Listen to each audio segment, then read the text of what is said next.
raison avez-vous à rencontrer des employés parfois dans le cadre de leur fonction? En fait, nous, à titre d'agence de placement, on fait de la location également. Donc, on a des employés sur notre payroll qui travaillent chez les clients. Donc, parfois, ça va être surtout au niveau qui ne répondent pas nécessairement aux exigences de l'employeur par manque de formation ou d'expérience ou c'est que on pensait que ça allait être très bien dans ce poste-là, mais il cadre plus ou moins. Donc, dans ce moment-là, on va essayer d'offrir de la formation ou on va essayer de les upgrader là, pour qu'ils répondent au maximum là, aux critères de l'employeur. Donc, nous, c'est certain que là, chez McDo, on a toutes sortes d'employés. On a des employés qui travaillent à temps plein, des employés qui travaillent à temps partiel, on a des étudiants, on a des jeunes que c'est leur premier emploi, comme on peut avoir des gens qui ont 50 ans et plus. Donc, c'est certain que les raisons vont être différentes là, d'une personne à l'autre, mais habituellement, comme les jeunes que c'est leur premier emploi, souvent, ça va arriver qu'on va avoir à les rencontrer pour des retards, des absences ou tout ce qui est comme plus, justement, retard, absence à plusieurs reprises. Donc, c'est certain que la première fois, on va les avertir, on va être assez ouvert, mais quand ça se reproduit, là, on est obligé de les rencontrer pour pouvoir vraiment leur communiquer nos attentes puis leur dire que c'est pas quelque chose qu'on accepte là, dans notre entreprise. Sinon, comme je disais, on va avoir aussi des absences, soit des absences à plusieurs reprises, que des employés qui se présentent pas puis qui appellent même pas pour donner de raison. Donc ça peut être aussi une des raisons pour lesquelles on doit les rencontrer. Et puis, c'est certain, comme je dis, qu'on travaille souvent des fois avec des jeunes, c'est leur premier emploi, c'est beaucoup pour eux. On peut aussi rencontrer les employés pour des écarts de conduite aussi sur le plancher. Donc, un employé qui va manquer de respect à un des gérants, un employé qui ne voudra pas effectuer les tâches qu'on lui demande, que son attitude est assez négative. Donc, ça, c'est des choses aussi sur lesquelles là, on peut avoir à rencontrer nos employés. Souvent, malheureusement, c'est on rencontre plus souvent pour le négatif que le positif. Donc, c'est souvent là, pour les absences, les retards, la mauvaise attitude au travail. C'est souvent là qu'on va être obligé de rencontrer les personnes. Par contre, on a aussi, à l'inverse, là, des fois des rencontres là, pour un peu de renforcement ou pas nécessairement une mauvaise attitude, d'aller peut-être peaufiner là, certaines compétences ou formations. Pour quelles raisons pourriez-vous congédier un employé? La plus grande, je pense que c'est un peu dans le même type d'idée. Le plus grand, c'est surtout la mauvaise attitude, le manque de respect des fois envers des collègues, envers d'autres membres avec qui on travaille, que ce soit un client, que ce soit les gens que nos collègues. Mais c'est souvent la mauvaise attitude qui apporte à un congédiement. Donc, la mauvaise foi ou les absences là, qu'on n'avertit pas, qui sont pas nécessairement là, motivées. Je vous dirais que sinon, c'est rarement à cause d'un manque de compétences, mais souvent plus à cause d'un manque d'attitude. C'est certain que nous, le congédiement, ce n'est pas notre option première. Donc, on va toujours s'asseoir avec la personne, essayer de trouver un terrain d'entente, expliquer c'est quoi le problème, essayer de trouver des solutions.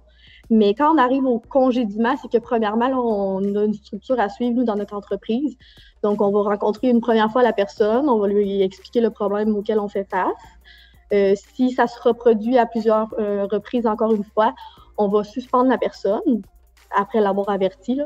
Il y a l'avertissement écrit, il y a la suspension. Donc, la suspension, là, ça dépend de chaque situation, mais on peut choisir le nombre de jours qu'on peut suspendre l'employé. Et puis après, on va arriver au congédiement. Donc, le congédiement, ça peut être justement pour des absences à plusieurs reprises, qu'on a essayé de rencontrer la personne, on a essayé de mettre des solutions en place, mais ça n'a pas fonctionné. Donc, malheureusement, parfois, on doit en arriver au congédiement.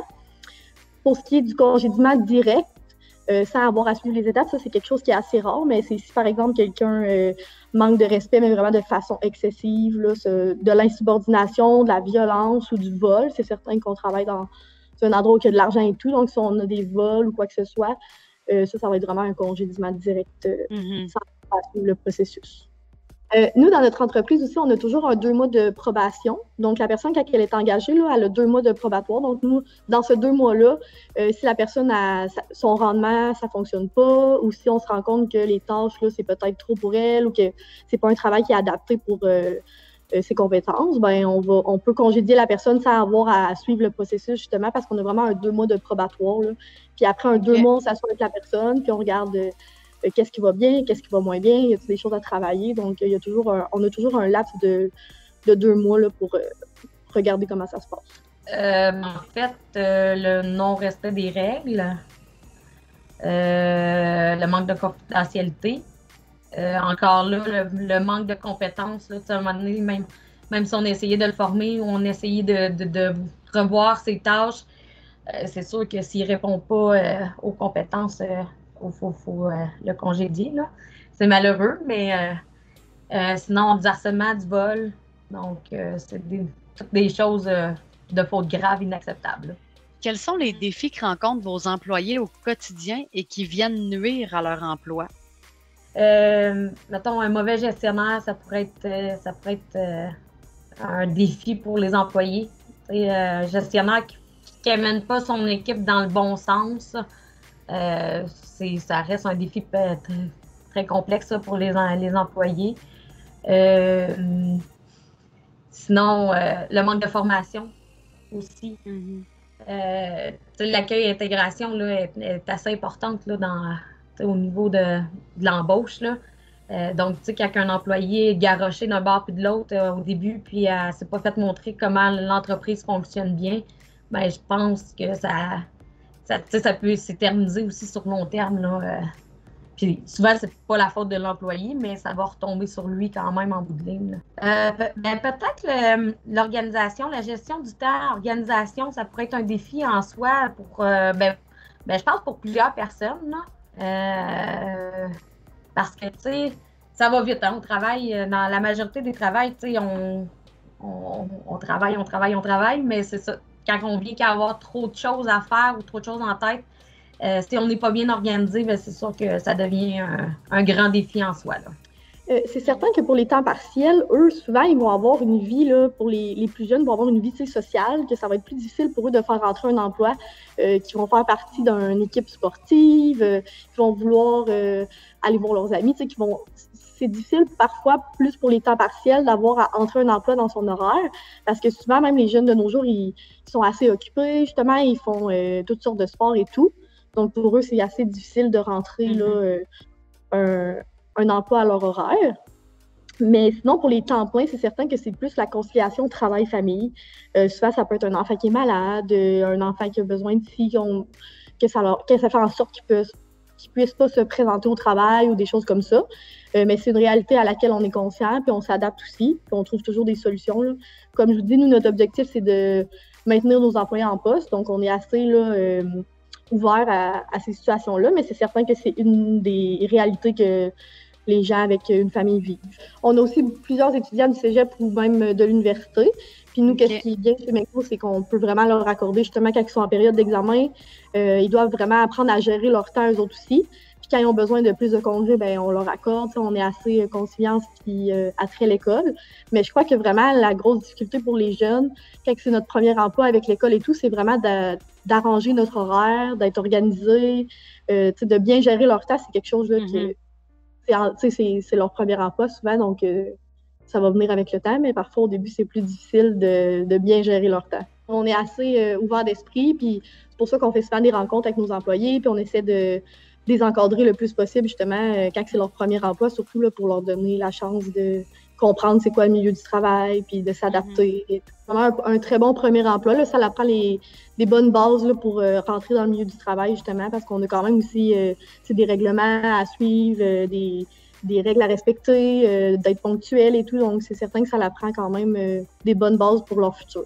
C'est sûr qu'à l'emploi même, des fois, le manque de formation, on essaie beaucoup de travailler à ce sens, d'aller peaufiner nos formations à l'interne, mais des fois, les gens n'osent pas poser de questions ou n'osent pas dire qu'ils n'ont pas compris parce qu'ils se disent « Ah, ben si je dis que j'ai pas compris, ça va mal paraître. » Au contraire, posez des questions, dites que si ça vous comprenez pas, que vous voulez comprendre, ça va juste améliorer votre formation, ça va vous permettre de prendre aisance plus rapidement, parce que souvent, c'est juste par peur de déplaire qu'on ne pose pas la question, puis par la suite, on va faire une erreur, puis c'est l'erreur qui va être plus remarquée que la question qu'on a. Je crois que nous, en général, là, chez McDonald's, notre force, c'est vraiment l'esprit d'équipe en général.